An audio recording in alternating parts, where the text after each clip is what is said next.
Hi, I'm Bees. In this short video we're going to look at how you can reimagine experiences by interviewing people.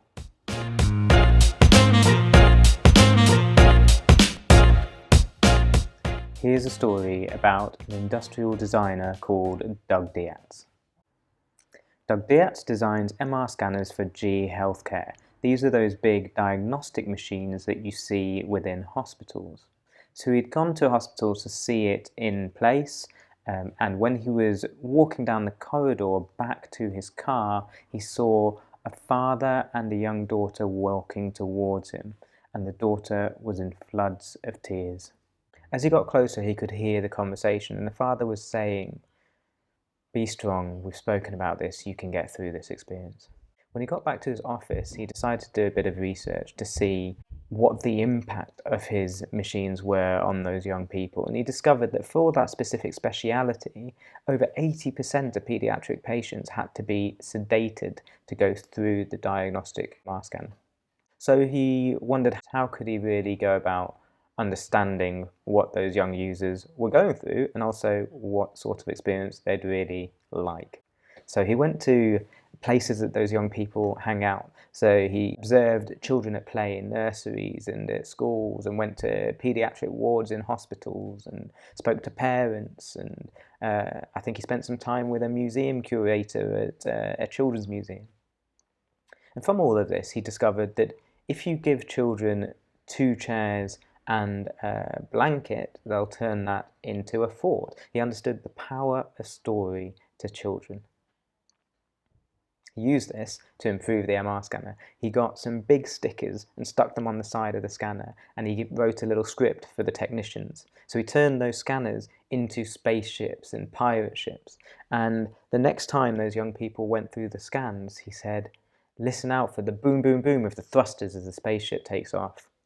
And now, when those young people went through the scans, they had a completely different experience. And it turned out that from the number of people needing to be sedated at being at over 80%, it brought it all the way down to below 1%.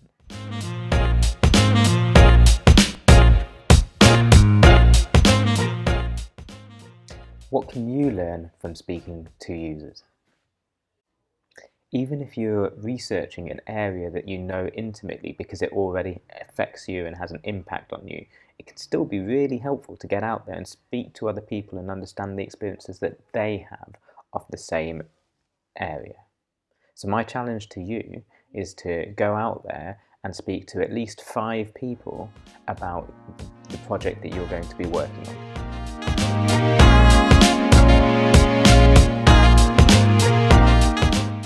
Before getting out there to speak to your users, you need to know what you're going to talk about. So there is a really helpful tool called the Table of Understanding that can help you get through this. So the Table of Understanding is made up of 3 columns. Column 1 is all about what you know. Column 2 is all about what you think you know. And column 3 is all about what you don't know. This table can help you and your team gather all your understanding about the area you're researching into one place. And it can make it easy to understand the areas that you already know are facts, the things that you are 60 to 90% certain are true, and the questions that you have that you're trying to find out more about, those things that you don't understand, the what you don't know column.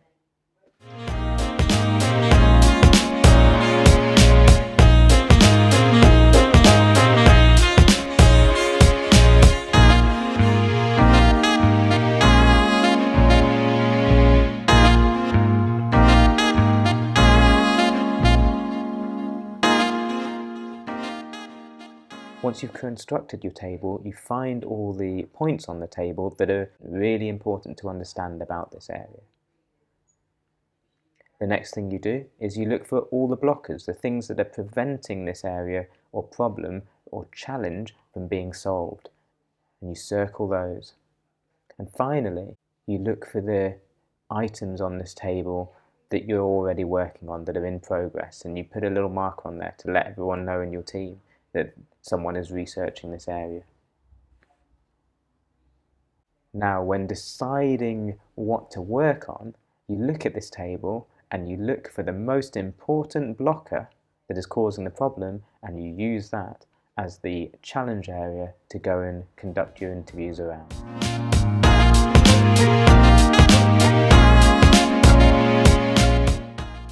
Now you know what you want to find out, it's time to prepare an interview guide to help you with the interview process. During your interviews, you're trying to elicit the stories of the experiences people have had in the past.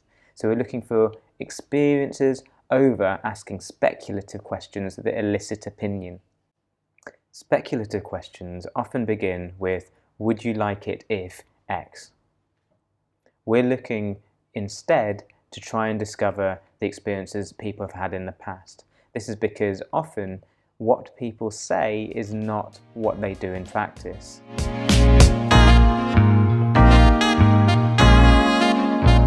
During your interviews, you're going to want to begin with a short introduction to the context of the interview.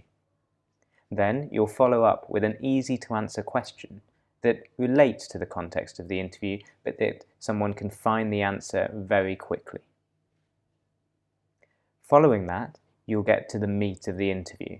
That's when you will try to elicit stories that explain the experiences that people have had in the past.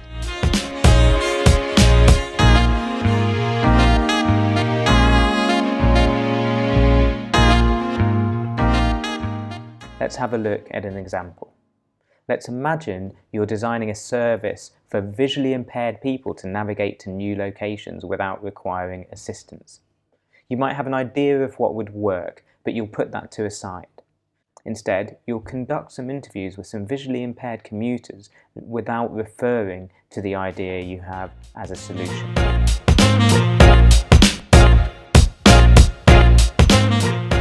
Here's the guide you came up with. Hi, I'm researching how visually impaired people navigate to places they haven't travelled to before. Can I ask you a few questions? Your intro is very brief.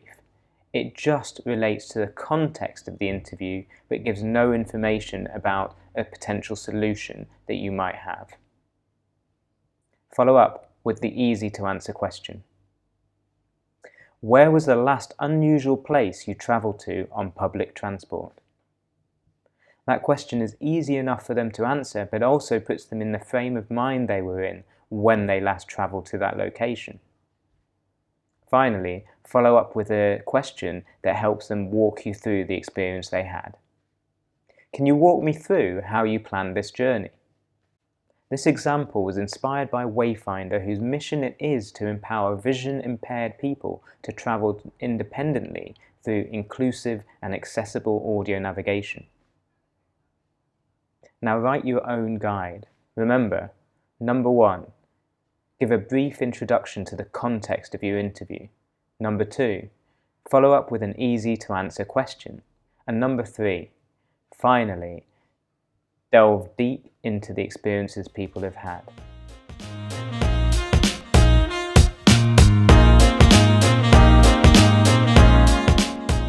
A couple of insights that might help you whilst conducting your interviews.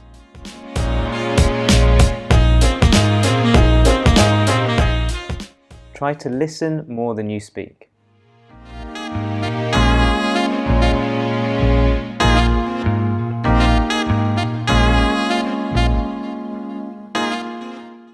If you already have a solution in mind, try not to explain or pitch it. It will influence the context of the rest of your interview.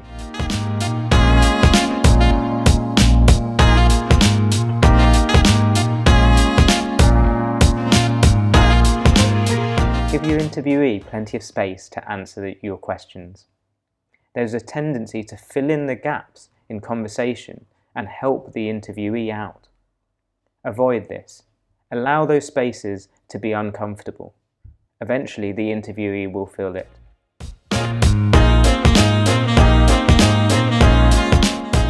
Now that you've written your guide, it's time to get out there and interview some people.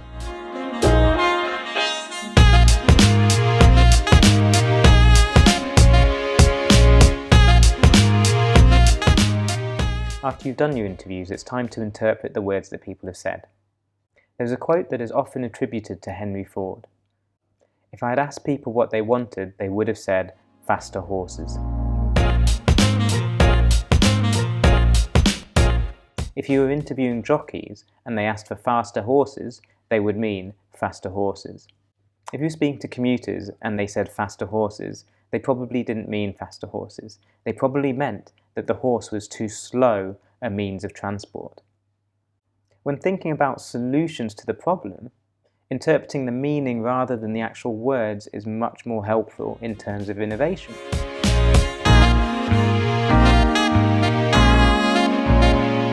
In the 1970s, a consultant at Procter & Gamble came up with an innovation prompt.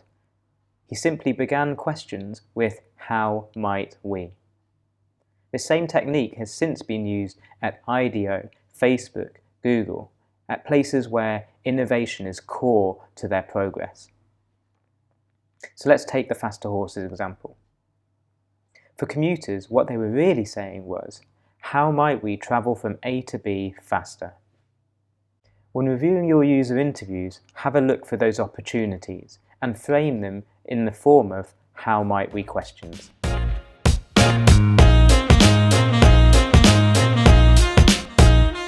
Book 1, Sprint, by Jake Knapp from Google Ventures.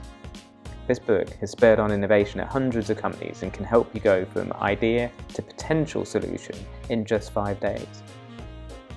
Book 2, Rework, by David Heinemeier Hansson and Jason Fried.